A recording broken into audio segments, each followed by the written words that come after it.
Same loft, same feed, same water. Two pigeons, two very different races. One is flying 200 kilometers. One is flying 700 kilometers. And if you prepare them the same way, you are going to lose at least one of them. Maybe both. I learned this the hard way in my early years that I treated every race the same. I thought, a pigeon is a pigeon. I was wrong. Today I'm going to show you exactly how I prepare my short-distance birds versus my long-distance birds, and why the differences matter more than most people think. If you race pigeons at any distance, this video is for you. In my experience, short distance is anything up to around 300 kilometers. Long distance starts at 400 kilometers and goes up 500, 600, 700, even beyond. The pigeon's body handles these two challenges very differently. A short-distance race is an explosive sprint. The bird needs fast-burning energy, sharp reflexes, a light body weight, and a fired-up nervous system. A long-distance race is an endurance test. The bird needs fat reserves, efficient muscles, a calm mind, strong organs, and the ability to navigate for hours under fatigue. Same animal, completely different athletic demands. So the preparation has to be different. Feed is different. Timing is different. Herbs are different. Rest is different. Let me walk you through my system, side by side. Short-distance feed. For my short-distance birds, the week before the race, I feed a high-energy, fast-burning mix.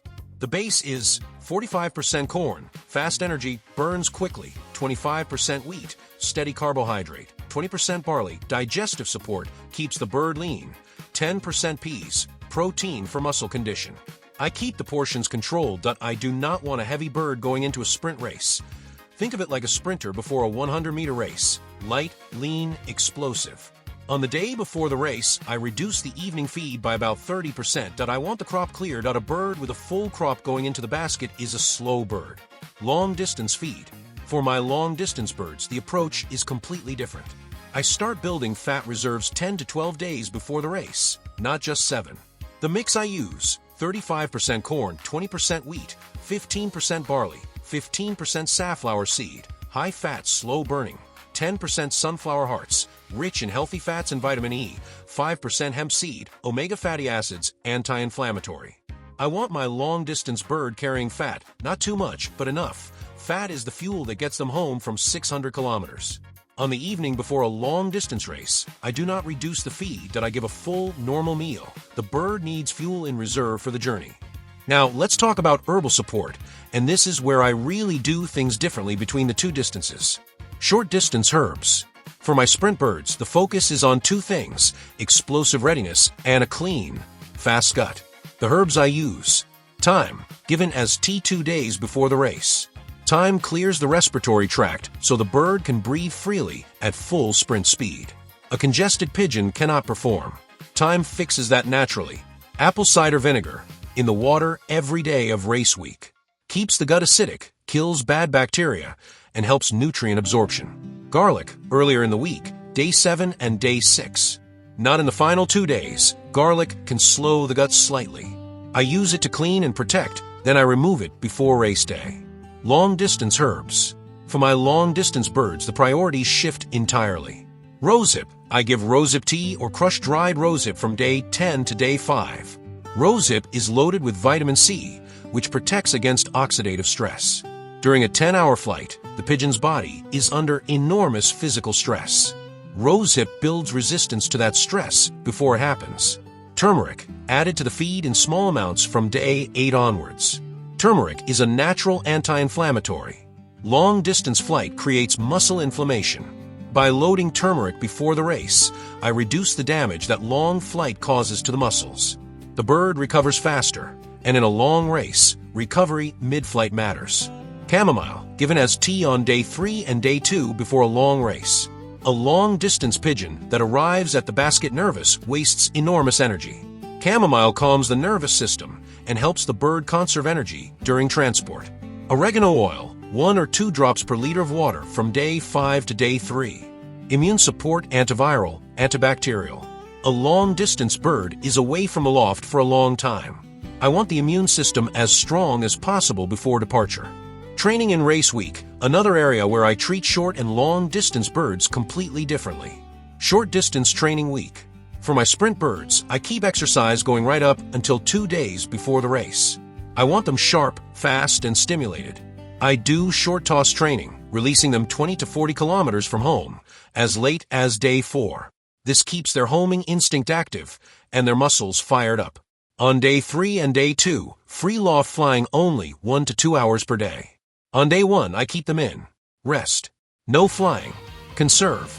The goal: arrive at the basket with maximum nervous energy and sharp reflexes. Long-distance training week. For my long-distance birds, I stop active training much earlier. The last toss training happens on day 10 or day 9, well before race week even begins. By the time we enter the final 7 days, these birds are resting and loading. In race week, I allow gentle free flying, 30 to 45 minutes per day, no more. This is just enough to keep the muscles warm and the joints loose. I do not push long-distance birds hard in race week. Their body is storing energy. Hard exercise burns what I am trying to save. On day 3, day 2, and day 1, I keep them in. Calm, quiet, resting. A long-distance bird going to the basket should feel like a coiled spring, not an athlete that just finished training. This section is one that very few people talk about, but it matters enormously. The mental state of your pigeon going into the race. Short-distance mental prep. For a sprint race, I want my bird motivated and eager. The widowhood system works extremely well for short distance. The cock bird separated from a hen builds drive and urgency. I also introduce small controlled stressors in the week before sprint race. Brief separation. A new bird in the loft for a day. Small disruptions. These keep the bird alert, territorial, and competitive. In a sprint, that fire gets converted directly into speed. Long-distance mental prep. For a long-distance bird, I want the exact opposite. I want a calm, confident, settled bird. A bird that panics on the road loses direction. A calm bird navigates better. I keep the long-distance birds in a quiet, stable loft environment. No changes, no new birds, no disturbances. Same routine every day of race week. I spend time with them, quietly sitting in the loft. Let them get used to my presence. Let them feel safe. A long-distance bird that feels secure and settled will fly home with purpose. A stressed bird wanders. The same pigeon can be prepared for both if you know what you are doing. The loft is the same. The birds are the same. The protocol is what changes. Know what your race demands and prepare accordingly. That is my complete breakdown, short distance versus long distance preparation. I hope this changes how you think about race week for your birds. Completely changed my results when I started separating my protocols. If this video helped you, subscribe to Champion Pigeons. Every week I share what 13 years of real loft experience looks like: natural methods, practical protocols, no theory. One question for you in the comments: do you race short, long, or both? Tell me below. I want to know what distances you're working with. I'll see you in the next video.